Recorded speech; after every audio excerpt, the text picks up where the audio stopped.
Hello there, and welcome to the Get French Football News Preview Show. I'm Nathan Staples, and joining me this evening are Samuel Rooke and Adam White. Should be joining us a little later. There have been no April Fools this week in French football, but with just 7 games remaining, the fight for places is coming to a head. All of that, plus the week that was after the latest headlines. Marseille faced defeat in their first leg tie of the Europa League quarter-finals against RB Leipzig as a Timo Werner goal just before half-time ended the tie 1-0. It gives Marseille the chance to obviously next week take the game back to their place, but without a away goal to their name, it might be a tough ask against the Germans.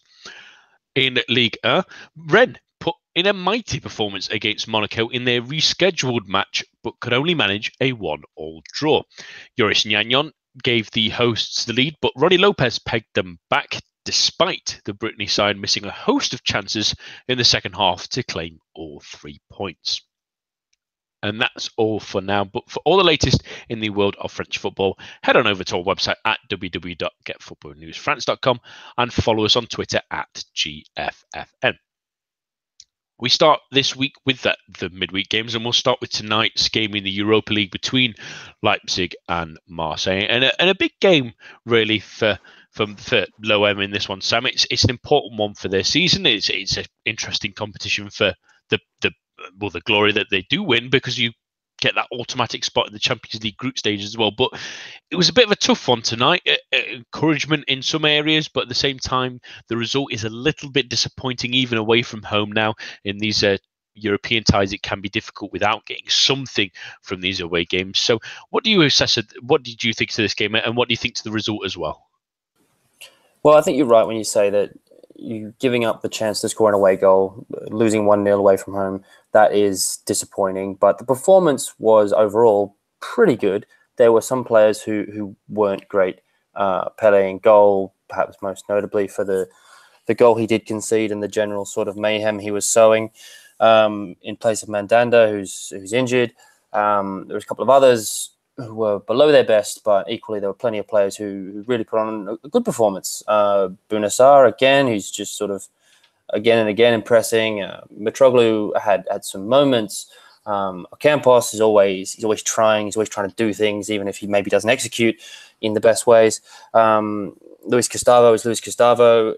There was plenty to be happy with from a Marseille perspective, and just 1-0 against a team with the firepower that Leipzig have. There could have been a worry that they would go to this big stadium, big moment, and really be overawed. But that's not this Marseille team. They didn't do what they did in these big games against PSG a few months ago. They didn't wilt. They really fought hard, and they gave a good account of themselves. And they've got every chance of overturning this result in the second leg. It's difficult. It's a big ask. But, this is European competition. This is the important part of the European competition. And if you want to win a title, you want to get to a final, these are the things you have to do. And there is every reason to believe. And that's the front page of L'Équipe tomorrow is there's reason there to believe.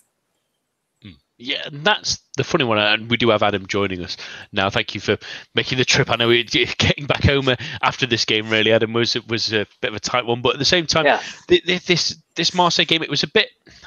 At the same time, of there being encouragement of the times that they had chances, they should believe that in the return leg, they can get something from this game if they obviously don't concede. But that is the real worry here, that in these European competitions now, if they do concede in that home leg, that means they'll need to score 3 to advance, and it makes it a real tall order all of a sudden. So with that context, was it a little bit disappointing that they couldn't nick a goal and make this a lot more competitive second leg? It was. I think it definitely was a big disappointment that they didn't get that away goal. But from Marseille's point of view, I still think that Sam's absolutely right. I mean, this result isn't too bad of a result given the injuries that they had and the way the game kind of panned out. They were very much in the game. They were very competitive. They had a few chances themselves, and I think they showed that although they're a weakened team this evening, that just one goal in it, take them back to the Velodrome. You imagine the Velodrome would be pretty full for that game, and when it's good, the Velodrome is very, very good. And I'm really confident for Marseille here. I think that all right, yes, you're absolutely right. If Leipzig score, it's going to be difficult. But I just have the feeling that Marseille kind of have the beating of Leipzig, and I kind of felt that tonight as well. The goal was a bit fortunate through Pele's legs. He really should have done better. I know that Mandola's going to be out for a little while. He won't be back for next week by any means. He probably might even miss the rest of the season. So that's always a little bit of a worry. But I think Marseille can come away with this with a lot of positives. They just couldn't force that goal, but they had their chances, and I really felt like they arguably deserved an away goal. So yes, it's going to be tough if they concede next week, but I think they'll be quite confident that they can go through. Yeah, it's a really interesting balance to it. I think because RB Leipzig didn't run away with it in the sense that it does keep it close, but at the same time, that I won't ever go into how much I'm not the biggest fan of the away goals rule really nowadays, but it does make these kind of games a little bit of a strange one because especially with a team like Leipzig that are great on the counter attack and showed in the goal that they scored really that it was sort of a counter attacking finish that. Against those kind of games where Marseille are going to have to try and go and find a goal. If they nick one, it makes it an even more difficult task for them. Then, and the style they play really plays into that a lot. And credit to them to getting the result. But I fear about Marseille a little bit, even though there was encouragement tonight. I just think that it becomes such an uphill battle if they can nick a goal. And if Marseille are forced into pushing it, if in the first sort of half an hour they don't grab the goal that they needed and bits like that, then they might sort of force things a little bit. And then the question really turns a little bit to Sam. We have mentioned injuries as well. Mandanda being out, it seems like he's going to be out for at least 6 weeks now, which might really be the end of his season. Might be really focusing on trying to get fit for the World Cup and hopefully try and compete with Hugo Lloris for that number 1 jersey. But what about the striking options, really? There's a few fans Marseille fans this evening were a bit disappointed with Mitroglou's performance and the fact they've got Valère-Germain and the options they have up front, why they didn't try Ng there, why they haven't really invested in another striker. What do you think to their situation there? Have they got enough firepower there to cause Leipzig problems in the second leg? Or do you think that this is where really their season, including in Ligue 1, where they're obviously only 2 points above Lyon at the moment, that might be where they'll fall flat? Yeah, I mean, I think that was one valid criticism from the summer that I think most of us made, that they were light in terms of firepower. I mean, Germain is an excellent player. He showed last season how useful he can be alongside a more effective, more direct kind of player. He's not the guy who's going to be your sort of main goal scoring threat. That's just not his game, really. He's a support player who can make other players better. It's great to have him. You need a real number 9 alongside him. You need a Falcao or someone like that who can make the most of what Germain does for you. Mitroglou, obviously, it's taken a long time for him to kind of find his feet. He's been getting better. He's scored a few goals, but he's certainly not been a smash hit, and it doesn't really look like he's going to get that much better. I think he has a ceiling, and I think we're seeing where that ceiling is. And then Ng, I mean, obviously he started the season well on paper. He had so many goals, and he had more than Neymar in the first 3 months. But if you were watching the games, he was just kind of getting lucky. He was just kind of getting on the end of things. I think there was a couple of deflected goals. And Ng, he causes problems. Great skill, great pace, tries things. But ultimately quite a limited player. I think that's why he sort of failed in the Premier League. He has his uses, but he certainly can't be the leading forward either. Marseille are short that one leading forward. When you talk about causing Leipzig problems, they did that tonight. They did that still short some players with Payet not playing well, with Thauvin not being there. I'm not sure when Thauvin is due back. If he's available, obviously that would change the equation somewhat. If Payet can play a little better, if some of the other players can give a little more, Mitroglou and Germain and Ng between them certainly have enough to worry Leipzig, but in a larger context, that is a problem that Marseille will have to confront in the summer. They will have to go and find a regular goal scorer because they don't really have one. Yeah, and it's going to be somewhere they're going to have to look to improve come the summertime, and it hopefully won't be their downfall in more than one competition this season, but we shall wait and see. On to the other game in French football this midweek, and some people might have missed it really, with obviously all the Champions League football going on, and it was a game between Rennes and Monaco, and one Lemouchi after the games, Adam, said that Rennes put in a really excellent performance, and he was even surprised by how good they were against Monaco. They were tough. They had the majority of the chances. They scored a good goal, but they allowed Monaco that edge to just get one back into it with Ronnie Lopez. And I'm looking back at the highlights. They hit the bar. They have a couple of decent chances. There's one for Adrian Hunu at the back post where he only has to get it on target and he scores. And somehow he sort of skews his header from what is all of 2 yards wide. Will they reflect on this as maybe an opportunity where they could have extended their gap back to that 5th place loss, rather than what they would have expected before that game of being something where this point would have been really valuable? Yeah, I actually think that they will kind of see it as 2 points dropped, because I kind of felt like they played Monaco at the right time, and that, yes, their performance showed that they were capable of causing Monaco problems.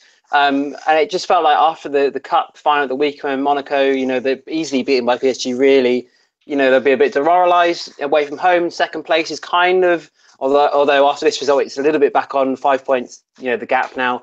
But Monaco probably would have felt that, their season's almost over, because they're kind of guaranteed 2nd place almost. And, that cup final was kind of their last big game, and Rennes at home. And, Rennes are a very, very good team this season. They've kind of gone under the radar. They're 5th in the league. I think they're probably favourites to finish 5th now. So yeah, I definitely think that they probably see this as a game that early in the season they wouldn't have expected to take much from at all. But now, given the situation, they'll probably see it as a huge opportunity missed to extend that lead over Montpellier and Nice and Nantes and even Saint-Etienne, fighting for those what will probably be 2 Europa League places if you're shooting PSG, which you imagine they will win the cup. So yeah, I think they'll be a bit frustrated given the way the game panned out, and they're a good team. They've gone under the radar this season, and given that Ranieri and the way Montpellier have played, and Nice is kind of up and down year, and they're deserving of that 5th place at the moment. Given the way Cash has performed, Sarr hasn't truly hit the heights, but he's been good when he's been given the opportunity. Benjamin Beauregard's been a really, really good player from the season, really good signing from Lens, and they're a dangerous side, and they'll probably be ruining not taking all 3 points against Monaco. Yeah, it was as for Monaco, really, Sam, it was a bit of a funny performance, because we've mentioned how good they've been in the league this season, and especially in the second half of the season, they were sort of 16 unbeaten before. Obviously, the cup game might have knocked them out, and having to play so soon afterwards, can't help but think that it would affect some of them at least. But they didn't really muster anything in this game. They obviously get the goal eventually, but other than that, Rennes were pretty much on top of them for the entire 90 minutes. So well, it seems like a funny one, really, for them, because you would expect them to do a lot better. But at the same time, after that game, really, with the gap that they've got to Marseille, which is still 5 points, and they've got a relatively easy run heading in, like, for example, they've got Nantes at the weekend, who were on a terrible run. It just feels like they're probably now just going to coast until the end of the season, really, where they'll sort of see where Fabinho, Lamar might go, even maybe Jardim might go. It seems like this is what feels like, at least, an end of an era. Yeah, I mean, I think Jardim has done a fantastic job after the start of the season, when it was really quite quickly clear that they weren't going to compete with PSG this season for the league. They weren't going to defend their title. The fact, after they crashed out of the Champions League as well, the fact that Jardim's been able to sort of get them back together, take them on that massive long run you're talking about, keep the cohesion, keep the squad positive, all of that. But then to lose the cup final, this midweek game, you have to imagine the players really just weren't up for it, and I think that showed with the performance that you're talking about. Assuming they beat Nantes on Saturday, that will mean that their league defence survives at least until the following week, when they play PSG in Paris. PSG can take the title off them by beating them in Paris, and obviously that'd be great for PSG fans, but that's got to be a little bit galling for Monaco. So while, yes, they probably will coast through most of the rest of the season, you'd have to at least hope that they'll give a good account of themselves against PSG in that game, because they haven't against PSG, even in this 2-year strong spell that Monaco have had. They've generally been second best each time they've played PSG. Hopefully, we'll see, if this is the end of an era, one last sort of hurrah for this group of players that, just 12 months ago really did something historic, something special. And if they're all going to go their separate ways, you mentioned some of the players, Jardim himself, is being linked with basically every job in Europe. He could be gone too. It could really be the end of an era, but hopefully we'll get one last hurrah. Let's hope so, because it's a bit of a meh performance really for Monaco. They didn't really force things as much as you would have thought they'd done, because at the same time that if they do have results like that with such a sort of casual run-in that they have, maybe being a little bit of a slight to some of the teams they're facing, because they do have to face Paris Saint-Germain, and if Marseille were to win out, for example, in that game, it's the weekend after next, they've got Troyes. At the same time, they head to Paris Saint-Germain. That then cuts the gap to 2 points, which is pretty crazy for them when you think that a couple of weeks ago we were saying seconds absolutely tied up. After that game, you think that the run Guingamp, Amiens, Caen, Saint-Etienne, Troyes, they really should have that signed, sealed, and delivered. But you don't really want to open the door to any team at this time of the season if anyone can get on the run. But let's move on to our Ligue 1 previews for this week, and we'll start with Friday night's game, which will be between Saint-Etienne and Paris Saint-Germain. And I picked this one particularly because of the host that we did speak about on Monday's show, because they've been on an excellent run, Adam. It's kind of gone under the radar that they've gone 8 unbeaten recently, and the fact that, although okay, some people might throw the fact that there's 4 draws in there, but at the same time, when you consider the draws, 2 of them at least anyway, against Marseille and Lyon, the other one is against Rennes, who are currently occupying 5th that they're chasing for. But the last 2 games they've won by 5 goals at an aggregate. They've kept 2 clean sheets. They were excellent against Nantes at the weekend, especially Remy Cabella. They look a different side all of a sudden. Yeah, absolutely. You're absolutely right. They all right. There were 4 draws in those games, but I think it's just solidity and confidence and sort of cohesion that Gasset has kind of managed to instill in his team.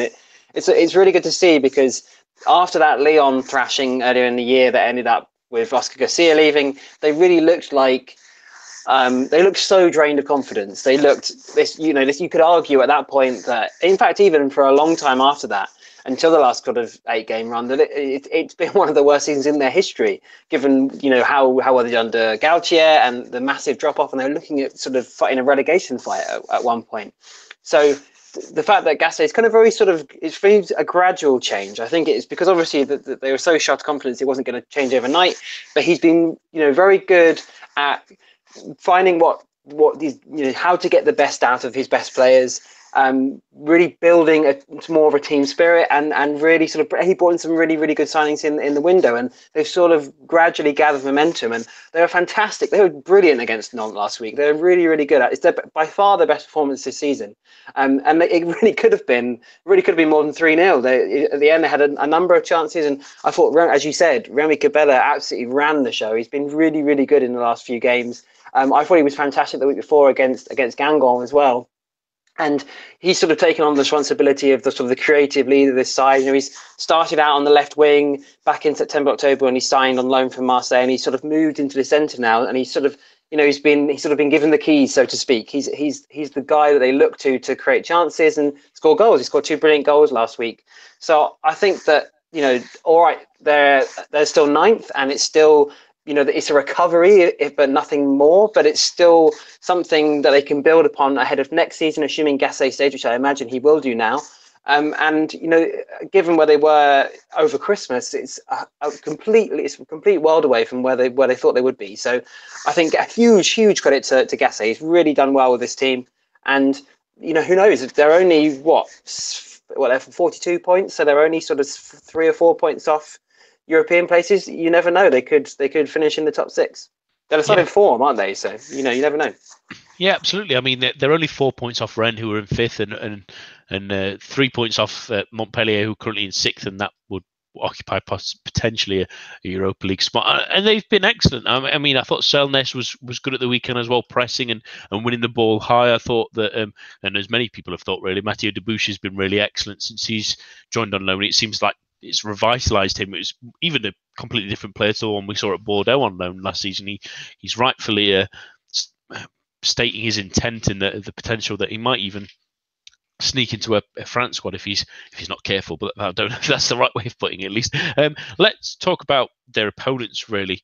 Sam in Paris Saint-Germain, who have been great all season. Really, it's been a bit harsh to say anything else, but they were also very, very good at the weekend in the Coupe de la Ligue final where they romped home against Monaco. Really, it wasn't really a question about it, although some questionable VAR decision for Monaco's disallowed goal. But at the same time, we've talked about a couple of the players on Monday's show, but the one especially, and I think we have to talk about it again because I think it was a real statement of intent for him finally at Paris Saint-Germain, and that was Kylian Mbappe, who might not have got on the score sheet, but he was absolutely instrumental in that win. And if he can repeat these kind of performances, he's going to be not only irresistible for Paris Saint-Germain next season, but he's going to be a massive factor for France in come the World Cup as well. Yeah, I mean, this has really been a great period for Mbappe. He had been very much sort of bumbling along. It's been fine. There's good moments in every game. He's been scoring goals. He's been creating assists, but there'd been a lot less of the magic that we'd seen for him last season. The moments where you really saw a kind of transcendent player, a player that you just looked at and just knew was something special. He's not looked that special this season. He's looked good. But in this last month or so, he's looked special again. He's really, perhaps in the absence of Neymar, and I don't wish to blame Neymar certainly, but in the absence of Neymar, maybe that sort of helped him to step up a little bit. And we've really seen again, Mbappe taking people on with that insane speed that he has, being more decisive in moments, and it's really been a return to the special player that he is. This has been his best period for PSG. And, you mentioned the World Cup. This is coming at the right time. He's going to win the league, if not this weekend, then next weekend probably. 2 consecutive league titles for him, still a teenager. The future for Mbappe is just incredibly bright. And it's great that he's come back to top form again. Yeah, it's great. Especially now he's sort of with that injury to Neymar and I suppose it's not really a dip of form, but Cavani not exactly being the man to try and hog the limelight, at least anyway. It sort of put him at the forefront, and especially when you have an excellent performance in a final, a cup final of all things, it just adds to the mystique and to the excellence that we've seen from him, and he hopefully carries that on for France to the World Cup, and hopefully that it can inspire Paris Saint-Germain, whoever leads them next season, to have him as a focal point with Neymar and create a much more competitive team in the latter stages of the Champions League. But we wait and see on that one. But this is a funny one, really, to predict. And I'll start with you, Adam, for your predictions, because sometimes it feels like Saint-Etienne tend to lay down against Paris Saint-Germain. Sometimes it seems. But they're on a great run of form. Paris Saint-Germain are coming off a cup final and a bit of an explosion. The league is pretty much wrapped up. But what do you think the prediction of the score will be? I'm going to go 3-1 PSG, but a close 3-1. I think Saint-Etienne give them a game, but PSG end up, running off into the distance a little bit. Sam? Yeah, I think Adam's analysis is pretty spot on. I'll call it 2-1 just to be different, but I think he's described how I think it's going to happen. Yeah, I've been encouraged by Saint-Etienne. At least I think I mentioned on Monday's Pro that at least they're attacking now, which is a nice difference from what we've seen for the last sort of 18 months from this team. But against the PSG side, regardless, they tend to sort of struggle against them. I'm going to go 3-0 PSG. It just feels like one of those that I don't know if Saint-Etienne would call them a bogey side, because you expect to lose these kind of games against big teams, but they seem to never really get any rub of the green against the Parisians, and I don't think that will change at the weekend either. On to another interesting game that matters to the bottom of the table, and one side that are probably just about safe, if not another point or 2 left, and one that thinks that if they get a victory here, then they can be safe as well. And it's Amiens versus Caen. A really, really intriguing game, because I want to talk about Caen first, because Peter mentioned this on Monday, that they're sort of sleepwalking into the end of the season. And it feels like that a little bit, Adam, that they, again, have sort of dropped off in the second half of the season, slowly but surely have crept towards those relegation players, with teams starting to pick little bits of points below them, that they're slowly sliding back into the mire. They might just be about enough off it already, but this would be still an important win to make sure for definite that they're going to be a Ligue 1 side next season. Yeah, absolutely. I think this game is a really big one for both teams, because if as you mentioned, Caen are sort of thinking they're safe. They're on 35 points in 14th alongside Angers, whereas Amiens are only a point back, but they've got a very difficult run and they've got to play the Big Four in their last 8 games. So, that's going to be a huge caveat for them going forward. But from Con's point of view, I kind of feel like that they're kind of following the same kind of narrative that they have in recent years, that maybe in maybe taking a different sort of route towards it. But I think in terms of quality and in terms of their stature, I kind of feel like they are a team that are sort of just going to not necessarily be in a relegation fight, but they're a lower mid-table team almost at best. And last season only stood up on the last day because they got a draw at PSG, and they were very lucky to do that because PSG had their eyes on other things. And I think it finished 1-1 that game at the Parc des Princes. So that was almost a sort of a rather large stroke of fortune there. And all right, they started this season very well, and they've trailed off, and they did that 2 seasons ago as well. I remember them and Angers were very near the top at Christmas, but they trailed off there too. We finished, upper mid-table at that point in a very even league season that year. So I kind of feel like this is almost par for them, but they just need to be careful that they don't slip as they did last season and end up with a situation on the last day where they're they could go down. I think that's unlikely given that they've already got that 6-point gap, and I don't see Troyes or Lille making up that gap to Caen, especially if they win here. So they've done enough, but in terms of Caen's future, I feel like it's going to be very, very difficult to see where they're going to change. I mean, Patrice Grand's done a good job, and he's kept them afloat, but I kind of feel like this is about par for them. So a defeat here, and they've lost 4 in a row, and they've lost to Montpellier. They conceded 3 to Montpellier and 3 to Angers, and you never know, they could slip back into that relegation fight, especially with they're going to maybe have got one on that semi-final in the Coupe de France. So a win here would be end it really for them. They'd be safe, but there is that chance that they could just slip, and they don't want to end up the situation they had last season, which they're very fortunate to get out of. Yeah, it's that funny part of the season, isn't it, where there's still a chance that they might be dragged in, but you think that as the games slowly start to tick down, with a lot of the sides not playing each other as well, it makes it a bit of an interesting weekend, mainly for the ones below them at least. But on to Amiens, who got that really big win last weekend against Lille that will give them the confidence boost, and they have been better in the last couple of weeks. They've sort of seemingly figured it out a little bit more. The last 6 weeks they've only lost once and 3 draws in that, but fighting draws, at least, is the best way to put it. A good win against Nantes, a good win against Lille, although it was sort of gifted to them by their home side with that silent crown. But Sam, Amiens are just starting to work things out, aren't they? And we've mentioned a few times that they have a lot of tricky games left up. So this kind of game against Caen, if they can get a victory here, that lifts them above them and potentially even Angers, depending on the result of their game against Strasbourg, which we'll talk about a little bit later. But that would put them on 37 points, level with Bordeaux at the moment, at least, and could even probably see them about safe. Yeah, I think you're right. 37 points, given how many teams there are down at the bottom with fewer points than that does really feel like pretty much the line. Difficult to sort of predict, obviously, how that's all going to go, but it does seem like there or thereabouts will be enough to get you safe. And you mentioned Amiens sort of figuring it out, and they're figuring it out again, because early to mid-season they had a really good run again. They had 4 wins and 3 draws in a row, so it's a nice 7-game unbeaten streak against some good sides away as well.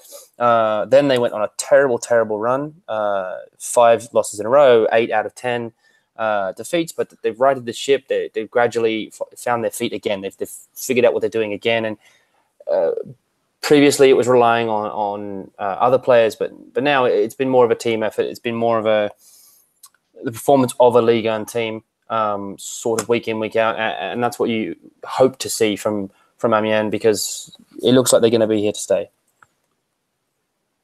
Yeah, and good news for them. I mean, the fact that they have such a small budget, and we all writ them off everyone wrote them off at the start of the season, really, is the proverbial ones to be the bottom of the table and the whipping boys, really. But credit to them for what they've done. They've been a real thorn in team side, really, and while they've had some, they've never really been embarrassed. I think that's the main thing that they can take. I'm just looking through their entire Ligue 1 season, and the only embarrassment they've had is the one in the Coupe de France against Sochaux, where they lost 6-0. Other than that, they haven't lost a single game by more than 3 goals, which is quite outstanding, really. And that there's only been that one occasion, really, which was the the game against Saint-Etienne, really, at the start of the season. They've been nice and compact defensively as much as they can. They've tried to play a nice little bit of football when they can as well and try and get the goals that have probably just about saw them safe. But credit to them for never once shirking a challenge, never once accepting a battering from a team. They're willing to put up the fight, and credit to them for what would be a really miraculous result. And onto that, and I'll get your prediction first, Sam, that it would be a massive result if they could get it. But do Amiens win here, or have you got Caen or a draw?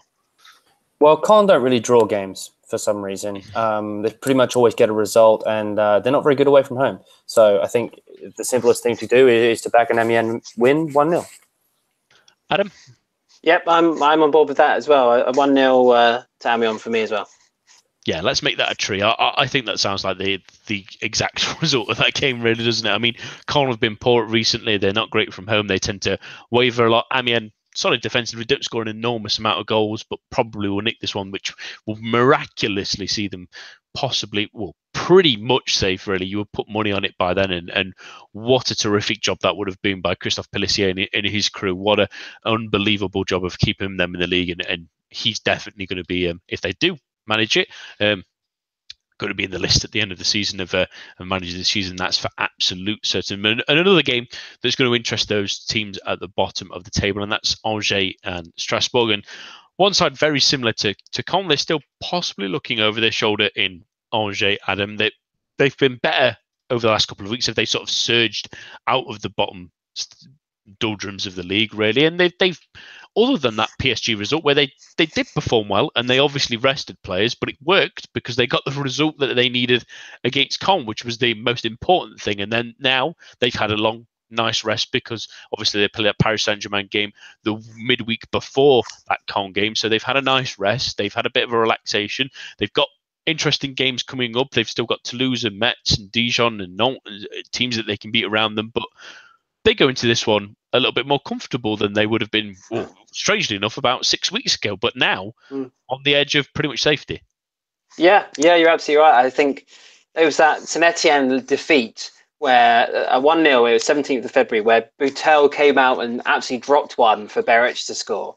And it's at that point, you worried for them. But since then, they've gone on a really good run. And I think that this is very similar to what they did last year as well, when they were around Christmas time, when they lost a lot of players to the African Nations Cup, and then there was really real resurgence towards the end of the season. And when it came to it, they really weren't in the relegation fight in the last few weeks of the year. And it looks like that's going to happen again. They're up to 13th level with Caen, only 2 points behind Bordeaux, only 3 behind Dijon, and we've said what a good side Dijon have been this season. So I think Stéphane Moulin, again, is someone that goes under the radar, the Angers manager, but he deserves a huge amount of credit for getting this side, getting to perform in this league. Obviously, the first season they're brilliant and finished mid-table. In the last 2 years, they've really redoubled their efforts with the same team. It hasn't changed too much, this team, at all since it got promoted. And arguably, they've lost Sheikh Ndoye, who was, for me, their best player, and very little else has kind of changed in terms of the spine of the team. So even though perhaps other sides are strengthening around them, he's managed to get the best out of some very good players. Thomas Mangani can be on his day absolutely brilliant. Carl Cambi is someone we've talked about a lot recently and probably won't last the summer though. He turned down a bid from Brighton, moved to Brighton. Roman Tamar and Ishmael Traore are good, but they've sort of been in out of form. So it really shows what a good manager that Stéphane Moulin is, that he can continually get something out of this team. And on their day, they're a good side to watch, and they keep the ball really well in midfield. They maximise their opportunities to set pieces, and Moulin's sort of very wily operator, and it's really good to see that they've got very small budgets. I think possibly apart from Amiens, it's the smallest in the league. So for them to survive another season, this will be their 4th next year in Ligue, and is a huge achievement. And I think he's the type of person that should be in the running for, you mentioned Pélissier, who absolutely should be, but I think Moulin deserves a shout in that argument as well. Yeah, absolutely. I think he's the perfect example. As you mentioned, that Saint-Etienne result in February, they dropped to Clanger, lost a point, still in 19th at that point. And you think that other sides and other boards, because if we could have a board of the year, it probably would be Angers, a lot of other ones would have folded and gone, the manager's not good enough. Here's the the payoff, and let's hope that someone can give us a bounce for the last couple of games of the season. But instead, they knew the man they had, they knew the work that he'd done previously, and they backed him. They got him to sign a new contract, and that, in its own way, has rejuvenated the squad, and credit to him. He's used quite nicely a couple of the players like you mentioned there. They've got a great sort of backbone, but Prince Onyanga was a decent loan signing. He's done okay. Jeff Ryan Adelaide has shown a little bit of quality when he has played. I think Flavian Tate as well has been really good in the last couple of weeks, especially linking he's been really good. Yeah. with Toko Kambe. He's given an extra outlet for them, hasn't he? He's felt a little bit more like it's not just Carl versus the world, really, as it was for a lot of times for Angers this season.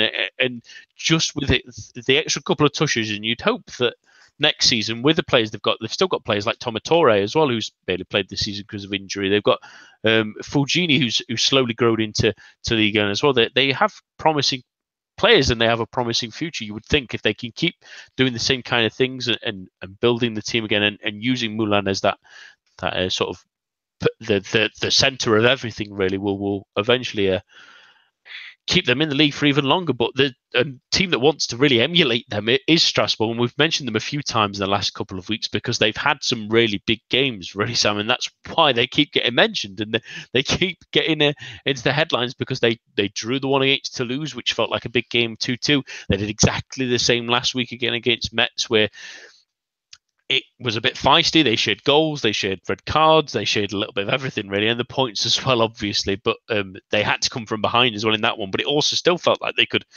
have nicked it with 11 minutes left after their equaliser. But again, it felt like 2 points dropped more than anything, especially when you look at the games that are starting to come up. If they don't get a win here, or they've got Amiens in a couple of weeks, there's around that Saint-Etienne, who are in great form, Nice, Rennes, Lyon, and then they play Nantes in the last game of the season, where it could be they need to win there if results start going their way, because over the last sort of month and a half or so, they've sort of gone backwards. Yeah, they have. I mean, they're on a really rough run of results, and the form has been better than the results, but not to the extent that you could claim they've been particularly unlucky. They just haven't been good enough, and that's been a concern that we've had for them throughout the entire season. That they may not quite be good enough to stay up. Obviously, they're still not in a relegation place. They're 16th. They have a little break, 4 points on the actual relegation places, but they do, as you mentioned, need to win these winnable games because they have games coming up that you just wouldn't realistically see them winning. Bigger teams playing for bigger prizes will come and expect to take 3 points from Strasbourg, and this is a game where Strasbourg need to be the ones to sort of take the initiative and to win the game. And to not beat Metz in isolation would seem like a very bad result. Would seem like two points drop that you really can't afford to drop. But in the context of the game itself, it was a little bit crazy, and you can't really predict that kind of thing. But given it comes in a run of some very bad results, you know, they haven't won a game since February. That's just not really good enough. And we've said that about them, I think, more often than not this season, that they haven't been good enough. It's time for them to prove us wrong.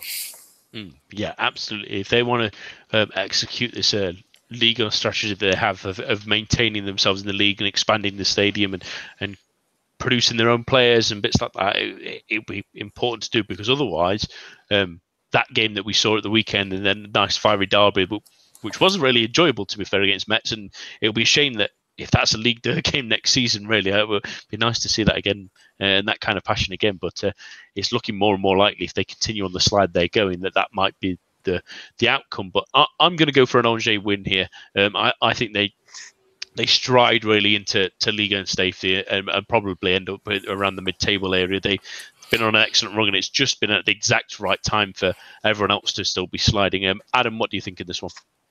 I'm going to go with a 1-1 draw, I think. Sam? Angers 7th in the form table, Strasbourg is 17th. That alone is enough for me to say I'll go Angers. I'll call it 2-1.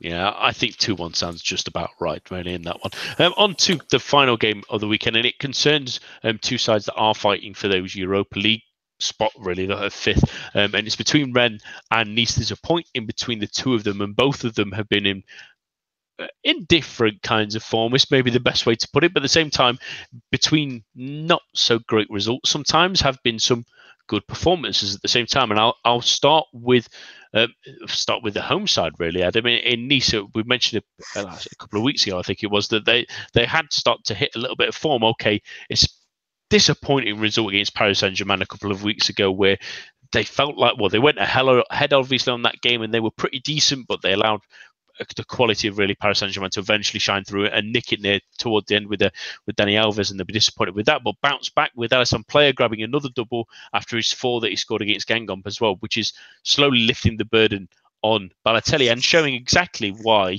he was such a good player last season before those injuries he had at the start of this season, and why they like him so much down at the Côte d'Azur. Yeah, absolutely. I think it's finding the right mix, isn't it, with their forward line, because in previous times, Balotelli and Player have worked really well as a pairing, but then there's that suit Cyprien and Seri and Alain Saint-Maximin in the team, and it's been very difficult to find the right sort of concoction, if you like. And Player's done, obviously he scored those 4 goals when Balotelli was injured, so that kind of says a lot about perhaps where he's best in the team and most effective. But he's played a lot on the left wing in recent times, and last week he played out on the left and got both his goals. And it's just giving him the opportunity to take chances, if you like, to be not the focal point, but to be an important member of that forward line and give him responsibility and say to Lucien Favre, to say to him, I expect goals from you, I expect influence from you. And it feels like, especially in the last 3 games, that he's sort of taken that mantle on board a little bit. With Balotelli injured in a couple of the games recently, he's stepped up and taken the main kind of the role as the main man. And he's a player that I think he's still only 25, so he's got time to continue improving. And we've seen that he's very capable of getting well into double figures in this league if given the opportunity. And if Balotelli does leave in the summer, which seems like Nice has got a already made replacement who they know they can be confident to score goals in Ligue, and he's a very sort of under the radar character and doesn't necessarily get many sort of plaudits, but he's a very effective player when given the opportunity, and the type of player that makes Ligue a really interesting league to watch, because he could do a job for a number of teams around the continent, and Nice will be looking to keep him and prioritise his role in the side next season. He could be a really important player for them without Balotelli. So I think he's one of those players that I would say to people that don't watch Ligue 1 all that often to keep an eye on, because he's a really interesting guy and a really interesting almost still a prospect at 25. He could blossom into something even more interesting and play for one of the top 4 sides in Ligue 1 or abroad. So a good player and could be huge for them next season. Yeah, absolutely. And it's an interesting game again. We've mentioned them already, really, Sam, quite a bit in Rennes, but at the same time of them being really good in midweek, despite not winning the game that they maybe should have nicked. They've been unbeaten in their last 7 Ligue 1 games, and that includes a winning that started with that victory over Lyon. They drew against Caen, beat Troyes, beat Amiens, which are the ones expected, the draw against Saint-Etienne, and beat Bordeaux in that nice little glut of games, really, where they seem to finally sort of clicked under Lamouche. Before that, there was quite a few losses, really, but they're starting to, with this young side, with a decent goalkeeper, decent defence, they're starting to click, interesting midfielders. The strike force is really starting to click as well, with Sarr finding better chances and Diafra Sakho sort of neatly tying things together that they needed. They have a basis of something here, and a win against Nice, which would sort of help extend the gap if other results also go their way, gives them a real chance of Europa League football next season. Yeah, and it would be no less than they deserve. We've mentioned this, I think, their sort of renaissance quite a lot this season, because it's been really interesting that we began the season with big hopes and big expectations for a Rennes team that had spent some money, that appeared to have a lot of really interesting pieces in place, and it was really interesting to see what was going to happen. Obviously, it was kind of a disaster, but now the way they've come back, the way they've dragged themselves back up the table, this unbeaten run they're on at the moment, 7 games in Ligue 1, including some games against some of the bigger sides, Monaco, Lyon. That's really impressive, and to be 5th after all the sort of difficulties they've gone through, to be ahead of some teams that were better organised, better put together than them, as it turned out, is a real credit to them. And obviously, Champions League places are far, far ahead of them. That's not a possibility. but a Europa League place would be a great start. And for, as you mentioned, they're a young team. They're still sort of finding their way. That could be a really great stepping stone on to bigger things. If Rennes are going to be backed financially, as they have been, if they can add a few more little pieces, and if they can treat the Europa League as a place to learn a bit more about themselves, something like what Marseille have done, have a real adventure in Europe, then we could really be optimistic about the future for this team. And not so long ago, that didn't seem possible. Yeah, which seems strange. Rennes were always the sort of measure of inconsistency in Ligue 1, and all of a sudden, they've slowly but surely this season become almost the opposite of that, which seems strange. Really, it seems like it's foreign. It feels like it.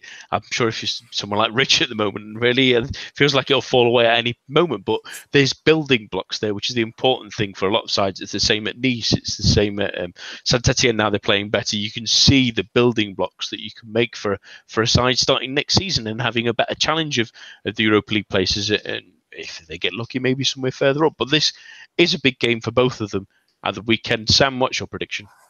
I'm going to go for a high-scoring game. I'm going to go for a 3-3 draw. Adam? Yeah, I'm on board with that. I think 2 each. I'm going to go for a 2-1 Nice win. I just think they probably have greater quality in those areas. You're thinking of Alassane Player and Jean-Michel Seri. They just have that extra X factor that maybe Rennes have soon in the likes of Sarr and Borejo as those moments as well, but not quite to the level of Nice yet, and that experience of these bigger games that might just about tell them through and give them a real chance of turning what was a terrible start to the season into a potential Europa League place. That's all that we have for this week. My thanks to Adam, Sam, and all of you listening at home.